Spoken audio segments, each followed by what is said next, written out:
Ekonomiya ng bansa nananatiling positibo at masigla sa ilalim ng administrasyon ni Pangulong Ferdinand R. Marcos Jr. Pinangunahan ng Pangulo ang 7th Economy and Development Council meeting sa Malacanang kahapon. Ang nasabing pagpupulong binigyan diin ng economic team ng Pangulo na nalampasan ng pamahalaan ang mga target na naglalayong magbigay ng trabaho sa tao at mabawasan ang kahirapan sa bansa noong nakaraang taon. Noong 2020, umabot sa 10.3% ang unemployment rate sa bansa.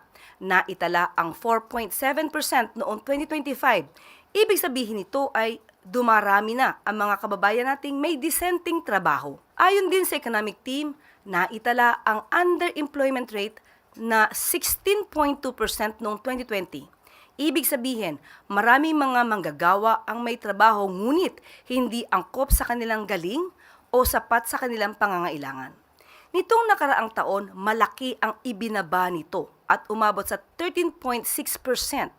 Senyales na mas maraming tao ang nakahanap ng mas angkop at mas sapat na trabaho. Binigyan diin ng economic team na nanatili pa rin ang paninindigan ng pamahalaan na lumikha ng mas marami at mas dekalidad na trabaho at pababain ang antas ng kahirapan hanggang maging single digit ito sa taong 2028. Sa datos ng economic team, bumaba ang bilang ng mga taong naghihirap ng 2.4 million mula noong 2021 hanggang 2023. Naitala ang 17.5 million poverty incidents noong 2023.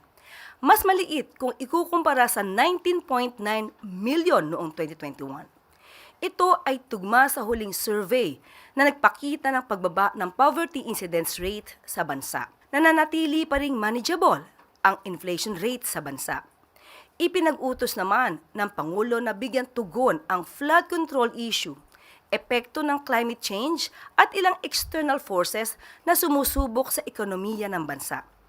Naniniwala ang Pangulo na kailangan magkaroon ng reforma sa paggamit ng pondo ng bayan upang hindi na maulit ang nangyari noong mga nakaraang mga maanumalyang flood control projects. Sa usapin ng climate change, iginiit ng Pangulo na kailangan magkaroon ng maayos na forecasting, response at adaptation ang bansa sa pamamagitan ng angkop at modernong teknolohiya. Binigyan din ng Pangulo na dapat pang palakasin ng pamahalaan ang pakikipag-ugnayan sa ibang bansa, lalo na sa ASEAN upang patatagin ang usaping pang-ekonomiya.